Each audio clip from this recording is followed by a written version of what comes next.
साल 2010 ऑस्ट्रेलिया के अखबार एक नए लेग स्पिनर की खबरों से भरे रहते थे। 20 साल का लेग स्पिनर जिसे शेन वॉर्न काफ़ी पसंद करते थे। फरवरी महीने की शुरुआत में अपने T20 डेब्यू में इस स्पिनर ने पाकिस्तान के खिलाफ 2 विकेट निकाले थे। इसी महीने में इसे वेस्टइंडीज के खिलाफ वनडे डेब्यू पर जाना था।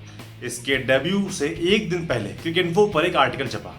मुझे नहीं पता कि इस स्पिनर ने वो आर्टिकल पढ़ा था या नहीं। अगर पढ़ा था तो इसकी हिम्मत की दाद देनी पड़ी। आर्टिकल में लिखा था कि कैसे शेन वॉर्न के बाद कोई लेग स्पिनर वनडे क्रिकेट में नहीं टिक पाया, फिर चाहे वो स्टुअर्ट मैकगिल हो, कैमरन वाइट हो या फिर पाकिस्तान के दानिश कनेरिया। स्टीव स्मिथ नाम के इस स्पिनर ने ऐसे माहौल में डेब्यू किया।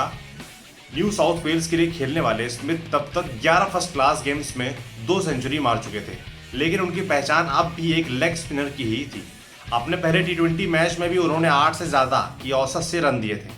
लिमिटेड ओवर्स में औसत डेब्यू के बाद इसी साल जुलाई में स्मिथ ने अपना टेस्ट डेब्यू किया, लेकिन करियर कुछ खास नहीं चल रहा था। टेस्ट डेब्यू से पहले स्मिथ इंडियन प्रीमियर लीग यानी IPL में भी आए। उन्हें बेंगलुरु रॉयल चैलेंजर्स ने खरीदा, लेकिन डेब्यू का मौका नहीं मिला। साल 2011 में स्मिथ ने सिर्फ एक टेस्ट मैच खेला।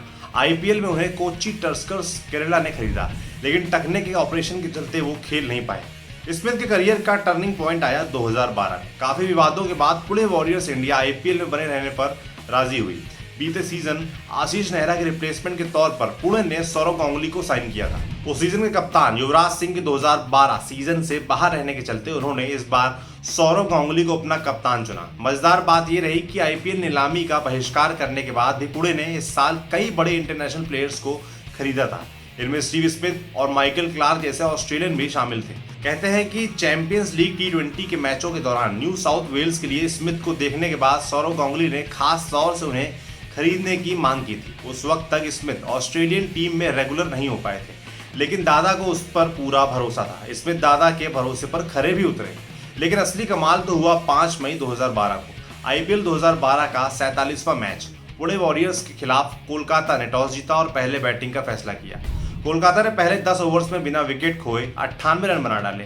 मैकलम और गंभीर की जोड़ी टूटी 13वें ओवर की तीसरी बॉल पर। गंभीर हाफ सेंचुरी पूरी कर वापस लौट गए। अगले ही ओवर में ब्रेंडन मैकलम भी आउट हो गए। 15वां ओवर लेकर आए मुरली कार्तिक। पहली 3 गेंदों पर सिर्फ 2 रन। ओवर की चौथी बॉल को यूसुफ पठान ने वाइड लॉन्ग ऑन की ओर उड़ा दिया। ये शॉट किसी भी दिन बाउंड्री के बाहर ही जाना था और ये गया भी, लेकिन बाउंड्री के बाहर गिर नहीं पाया। लॉन्ग ऑन पर फील्डिंग कर रहे स्मिथ अपनी दाहिनी तरफ दौड़े और हवा में तैर गए।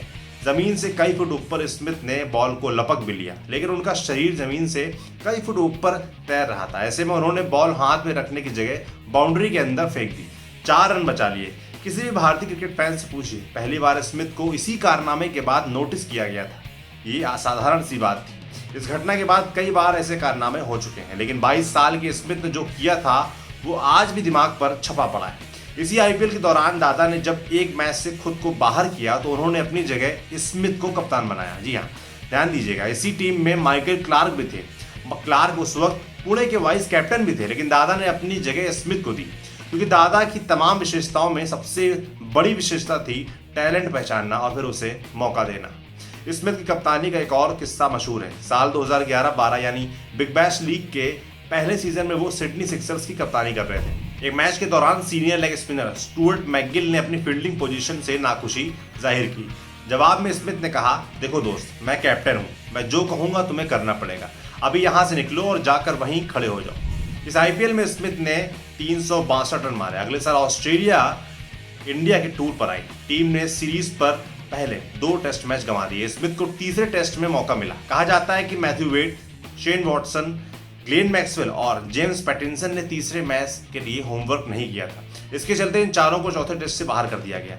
इनकी जगह जो 4 प्लेयर्स आए उनमें स्मिथ भी शामिल थे। स्मिथ ने इस टेस्ट की पहली पारी में 92 रन बनाए, लेकिन उनकी इस पारी से ज्यादा चर्चित हुई मिशेल स्टार्क की 99 रनों की पारी। दूसरी पारी में स्मिथ सिर्फ 5 रन बना पाए और अगले टेस्ट में भी उनका प्रदर्शन कुछ खास नहीं रहा। ऑस्ट्रेलिया ने सीरीज 4-0 से गंवा दी। इसके बाद इंग्लैंड टूर पर स्मिथ ने ऑस्ट्रेलिया A के साथ बेहतरीन प्रदर्शन किया, सीनियर टीम में जगह बनाई और फिर लगातार 2 एशेज सीरीज खेली। स्मिथ ने अपने करियर की पहली एशेज सीरीज में 345 रन मारे। साल 2014 में जब फिलिप ह्यूज की मौत हुई तो स्मिथ काफी परेशान हो गए। अपने करीबी दोस्त को यूं खोने के बाद उनका क्रिकेट के मैदान पर लौटने का मन ही नहीं था। ऐसे में उनकी प्रेमिका दानी विलिस ने उन्हें मैदान पर वापसी कराई और उन्हें खुद बॉलिंग मशीन संभाल कर स्मिथ को बैटिंग करने को कहा। इसके बाद से वो कई बार बैटिंग प्रैक्टिस के दौरान स्मिथ के लिए बॉलिंग मशीन चला चुकी हैं। वकालत कर चुकी दानी ने बाद में स्मिथ से शादी भी की। साल 2014-15 में स्मिथ ने भारत के खिलाफ टेस्ट सीरीज में 769 रन मारे। साल 2015 में माइकल क्लार्क के रिटायर होने के बाद स्मिथ को ऑस्ट्रेलिया का कप्तान चुना गया। स्मिथ ने 3 साल तक ऑस्ट्रेलिया की कप्तानी की। साल 2018 में साउथ अफ्रीका के खिलाफ हुई सीरीज के दौरान बॉल टेम्परिंग का मामला सामने आया। इसके बाद स्मिथ साल भर के लिए बैन हुए। स्मिथ ने इस बैन से वापसी का जश्न 2019 के एशेज में 774 रन मारकर बनाया। इसी साल हुए वर्ल्ड कप में भी स्मिथ ने अच्छा खेल दिखाया और उन्होंने टूर्नामेंट में 37.90 के औसत से 379 रन बनाए। एक लेग स्पिनर के तौर पर ऑस्ट्रेलिया की टीम में शामिल होने वाले स्मिथ आज टेस्ट में नंबर 1 बल्लेबाज हैं। टेस्ट में उनके 62.84 के एवरेज को देखते हुए अक्सर उनकी तुलना डॉन ब्रैडमैन से की जाती है। 2 जून 1989 को पैदा हुए स्मिथ आज 31 साल के हो गए हैं। आपके लिए किस्सा लिखा था हमारे साथी सूरज ने। देखते रहिए दी लल्लन टॉप। शुक्रिया।